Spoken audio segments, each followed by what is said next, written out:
दोस्तों को नमः संस्कृताय। मित्रों, काफ़ी दिनों के बाद हम लोग आज कारक की प्रश्नोत्तरी देखेंगे। इससे पहले भी हम लोगों ने लगभग 35 प्रश्नों को कारक की प्रश्नोत्तरी में कर लिया है और आज हम लोग 35 से आगे की प्रश्नोत्तरी को देखेंगे। मित्रों, ये जो संस्कृत व्याकरण में कारक की प्रश्नोत्तरी है, ये संस्कृत की सभी परीक्षाओं के लिए बहुत ही ज़्यादा महत्वपूर्ण होने वाली है। चलिए मित्रों, कल जो हमारा अंतिम प्रश्न था वो ये था कि द्विकर्मक धातुओं के योग में होती है। तो ये जो 16 द्विकर्मक धातुएं होती हैं, दुह, याच, पच, दंड इत्यादि, इनके योग में द्वितीय व्यक्ति होती है। कौन सी व्यक्ति होती है? द्वितीय व्यक्ति होती है। अर्थात इनके योग में गौड़ कर्म में भी द्वितीय व्यक्ति होती है। तो मित्रों, आइए इससे आगे की प्रश्नोत्तरी हम लोग देखेंगे आज। मित्रों, जो प्रश्नोत्तरी है वो बहुत ही ज़्यादा महत्वपूर्ण होने वाली है। तो मित्रों, आज का जो पहला प्रश्न है वो ये है कि जो अनुक्त कर्म होता है, मित्रों यहाँ में अनुक्त कर्म में बताना है अनुक्त कर्म में कौन सी व्यक्ति होती। तो मित्रों, जो अनुक्त जो होता है या अनभिहित होता है, तो अनुक्त कर्म में जो भी कारक होता है उसकी मूल व्यक्ति होती है। जैसे मित्रों, अनुक्त कर्म में कर्ता में तृतीया होती है, कर्म में द्वितीया होती है, करण में तृतीया होती है, अपादान में पंचमी होती है या फिर संपदान में चतुर्थी होती है। तो कहने का तात्पर्य यही हुआ कि अनुक्त में उसकी मूल व्यक्ति होती है।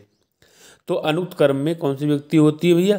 तो अनुक्त कर्म में द्वितीय व्यक्ति ही होती है। वैसे भी कर्म में द्वितीय होती है, लेकिन यहाँ पर यदि उक्त कर्म हो जाता तो प्रथमा हो जाती। अगला है मित्रों, ग्रामम गच्छन् तृणम स्पृशति। अर्थात कोई व्यक्ति है वो गांव जाता हुआ तो क्या है, तिनके को छूता है, लेकिन उनका अभिष्ट क्या है? गांव जाना है, लेकिन यहाँ पर तिनका भी छुआ जा रहा है। यह किस सूत्र का उदाहरण है? तो मित्रों, ये जो है उदाहरण है तथा युक्तम च अनीप्सित। अर्थात तिनके को स्पर्श करना उसका ईप्सित नहीं है, अनीप्सित है। अर्थात अनीप्सित की भी कर्म संज्ञा होती है। तो ये सूत्र किसका उदाहरण है? तथा युक्तम च अनीप्सित का उदाहरण है। यहाँ पर अविनिर्विशेष्य, अधिशिंग, स्थासारम कर्म भी, इनसे भी कर्म संज्ञा होती है। कर्मण द्वितीया से द्वितीय व्यक्ति होती है। अगला देखेंगे मित्रों, यहाँ पर है कर्ता के द्वारा अनिश्चित पदार्थ की क्या संज्ञा होती है। जैसा मैं अभी आपको बता चुका हूँ कि अनिश्चित की भी कर्म संज्ञा होती है और ईप्सित की भी कर्म संज्ञा होती है। तो कर्ता के द्वारा अनिश्चित पदार्थ की क्या संज्ञा होती है भैया? तो कर्म संज्ञा होती है। अगला देखेंगे अभी और नी। मित्रों, संस्कृत में लगभग 22 उपसर्ग हैं। उपसर्गों की बात करें तो 22 उपसर्ग हैं। यहाँ पर अभी और नी, इसी क्रम से ये दोनों उपसर्ग यदि विष धातु से पूर्व में आवे, अर्थात अभी और नी ये दोनों उपसर्ग एक साथ विष धातु के पूर्व में आवे, तो जो आधार होता है उसकी क्या संज्ञा होती है? मित्रों, आधार भी 3 प्रकार का होता है। आधार की कौन सी संज्ञा होती है? तो मित्रों, आधार की कर्म संज्ञा होती है। कौन सी संज्ञा होती है? यदि अभी और नी उपसर्ग एक साथ विष धातु के पूर्व आवे। मित्रों, कहने का मतलब ये अभी और नी ये दोनों उपसर्ग एक साथ विष धातु से पूर्व आएंगे तो आधार की कर्म संज्ञा होगी। अगला देखेंगे मित्रों, यहाँ पर है अभी प्लस नी और विष धातु होने पर, जैसा कि इससे पहले हम पढ़ चुके हैं, अभी प्लस नी और विष धातु के होने पर आधार में कौन सी व्यक्ति होती है भैया? तो आधार में कर्म संज्ञा होकर कर्मण द्वितीया से द्वितीय व्यक्ति होती है। कर्मण द्वितीया द्वितीय व्यक्ति को करने वाला सूत्र है। अगला देखते हैं मित्रों, यहाँ पर 41 में है अभिनिवशस्य। ये सूत्र, अभिनिवशस्य सूत्र का जो उदाहरण है वो कौन सा है? तो हमको यहाँ पर बताना है अभिनिवशस्य सूत्र का कौन सा उदाहरण है।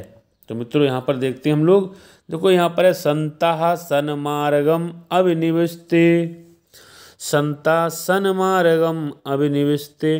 अभी और नी उपसर्ग विष धातु से पूर्व आए हैं, तो यही जो उदाहरण है मित्रों अभिनिवशस्य सूत्र का है।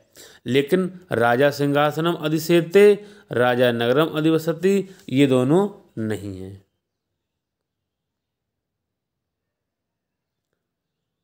अगला है मित्रों बलिम याचते वसुधाम, बलिम याचते वसुधाम। यहाँ पर जो बलि की कर्म संज्ञा विधायक सूत्र भैया कौन सा है, अर्थात कर्म संज्ञा विधायक सूत्र कौन सा है। बलि की यहाँ पर हमें कर्म संज्ञा बतानी है कि किस सूत्र से हुई है। तो मित्रों यहाँ पर जो है अकथितंचा, क्या है मित्रों, अकथितंचा, ये गौड़ कर्म में भी कर्म संज्ञा करके कर्मण द्वितीया से द्वितीय व्यक्ति करता है, क्या है मित्रों। लेकिन यहाँ पर जो मुख्य कर्म या प्रधान कर्म वसुधाम है, लेकिन बलि में यहाँ पर गौड़ कर्म है, जिससे अकथितंचा सूत्र से द्वितीय व्यक्ति हुई है। आगे देखेंगे मित्रों 43 में देखते हैं उप अनु अधि और आंग। उप अनु अधि आंग, इनमें से कोई उपसर्ग यदि बस धातु से पूर्व आए तो आधार की कौन सी संज्ञा होती है। तो मित्रों आपने एक सूत्र सुना होगा उपान बद्यांग बसा, उप अनु अधि आंग, ये चार उपसर्ग एक धातु जिसका नाम है बस धातु से पूर्व आए तो आधार की कर्म संज्ञा होती है। कौन सी संज्ञा होती है मित्रों, तो आधार की कर्म संज्ञा होती है। तो यहाँ पर हमारा कर्म संज्ञा सही हो जाएगा। अगला है मित्रों उप अनु अधि आंग बशाह, ये बश धातु है। उप अनु अधि आंग बशाह, इन चार उपसर्गों से सूत्र में कितने, अरे मित्रों यही पूछा गया कि सूत्र में कितने उपसर्ग का प्रयोग किया गया है। तो मित्रों ये जो सूत्र है हमारा, इसमें चार उपसर्ग हैं। उप अनु अधि आंग बशा, बश धातु है, तो उप अनु अधि आंग यही चार जो है उपसर्ग हैं। अगला देखते हैं मित्रों, यहाँ पर हमको बताना है सही सुमेलित नहीं है। जो सही सुमेलित नहीं है मित्रों वही हमको बताना है। 45 में हमें देखना है कौन सा सही सुमेलित नहीं है। तो पहला है अभी, सींग स्था आस कर्म। तो मित्रों इसमें सही सुमेलित नहीं है। इसमें जो मित्रों यहाँ पर अधि नहीं होगा, यहाँ पर अभी हो जाएगा। अभी उपसर्ग है अभी नी विशस्य, अभी और नी है, यहाँ पर भी दो है, सही है। उप अनु अधि आंग मित्रों यहाँ पर भी है, उप अनु अधि आंग, यहाँ पर भी चार उपसर्ग है, सही है। मित्रों यहाँ पर है अभी उपसर्ग है, लेकिन सींग स्था और आस धातुएं हैं, लेकिन उपोधिके चा, यहाँ पर उप और अधिक ये जो है उपसर्ग नहीं, उप उपसर्ग तो है लेकिन अधिक उपसर्ग नहीं है। तो यही हमारा सुमेलित नहीं होगा। ऊपर हो जाएंगे क्योंकि इसमें अभी उपसर्ग है, एक है, यहाँ पर अधि लिखा है, अभी कर लेंगे मित्रों। और सींग स्था आस ये तीनों धातुएं हैं। अभी निवस्य, अभी नी है, अभी और नी है मित्रों, यहाँ पर विष तो धातु है, तो दो उपसर्ग यहाँ पर हैं। उप अनु अधि आंग बशाह, बस धातु से पहले यहाँ पर चार उपसर्ग हैं, ये भी सही है। उपोध के चा में उप तो है मित्रों, लेकिन अधिके चा में अधिक नहीं है। तो यही हमारा आंसर हो गया मित्रों, लास्ट वाला। आगे देखेंगे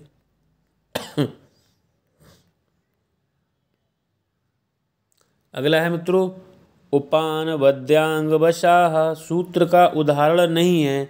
तो मित्रों उप अनु अधि आंग और बशा सूत्र का कौन सा उदाहरण नहीं है।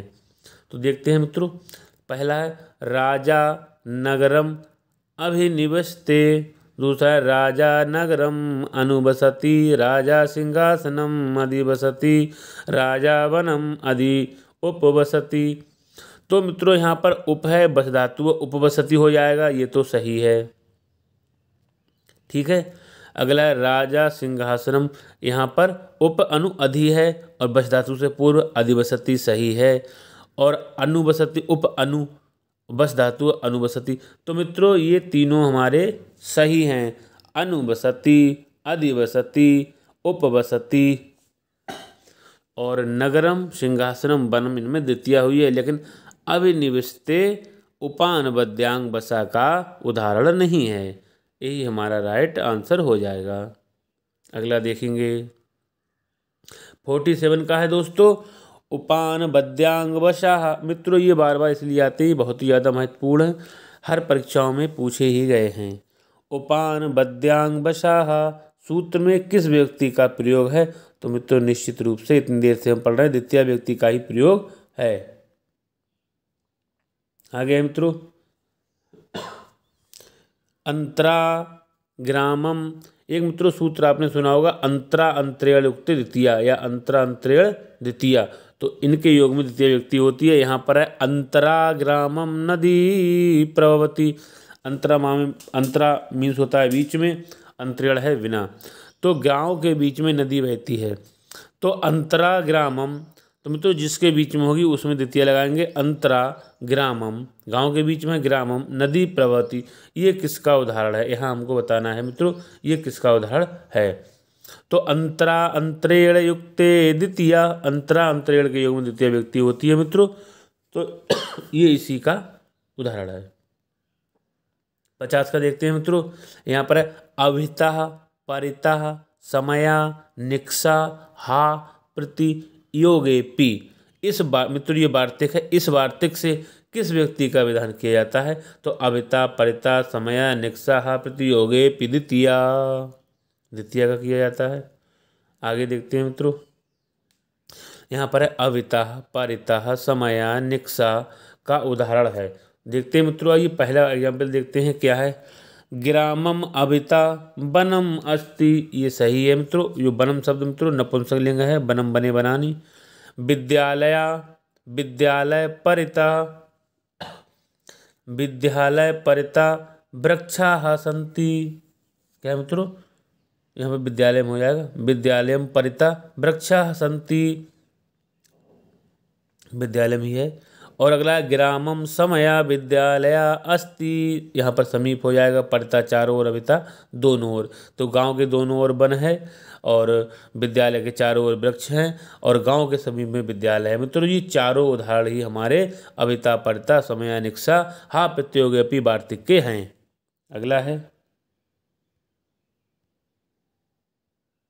यहाँ पर है मित्रों बुभुक्षितम ना प्रतिभाति किंचित, बुभुक्षितम ना प्रतिभाति किंचित किस सूत्र से बुभुक्षितम में द्वितीय व्यक्ति का विधान किया गया है? इसको भी देखेंगे मित्रों, 52 में देखते हैं। तो मित्रों यहाँ पर किससे किया गया है? 52 का हम लोग देखते हैं। तो यहाँ पर मित्रों किससे किया गया है ये हमको देखना है। तो मित्रों निश्चित रूप से ये जो प्रश्न है ये भी महत्वपूर्ण है मित्रों। तो ये 52 है, इसमें हो जाएगा हमारा, कह रहा है बुभुक्षितम ना प्रतिभाति किंचित, तो यहाँ पर भी अभिता परिता समया निक्सा प्रति योगे पी के योग में द्वितीय विभक्ति हो जाएगी और हमारा सूत्र यही हो जाएगा। इसी का उदाहरण है अभिता परिता समया निक्सा प्रति योगे पी। यही पूछा है कि किस व्यक्ति, क्या पूछा है मित्रों इसमें, बुभुक्षितम में द्वितीय व्यक्ति का जो विधान हुआ है किससे हुआ है? तो अभिता परिता समया निक्सा से ही हुआ है। अगला देखते हैं मित्रों, 53 में है अभिता के योग में विभक्ति होती है, तो अभिता परिता समया द्वितीय ही होती है। अगला है समया निक्सा, समया और निक्सा के योग होने पर कौन सी व्यक्ति का विधान होता है? द्वितीय व्यक्ति का विधान होता है। मित्रों 55 का देखते हैं, उभयतः सर्वतः धिक उपरि उपरि, उभयतः सर्वतः धिक उपरि उपरि अध्यधि अधो अधा पदों के योग होने पर कौन सी व्यक्ति होती है? तो मित्रों द्वितीय व्यक्ति ही होती है। मित्रों आइए कुछ प्रश्नों को हम और देखते हैं अभी। यहाँ पर है उभयतः सर्वतः धिक उपरि उपरि, जो वार्तिक है इसका जो उदाहरण है कौन सा है? पहला है उभयता नदीम वृक्षाः सन्ति। अगला है नगरम पर्वताः प्रकाराः नगरम सर्वताः प्रकाराः सन्ति। धिक कृष्णभक्तम अधो अधा लोकम हरिः, उपरि उपरि लोकम हरिः, अध्यधि लोकम हरिः।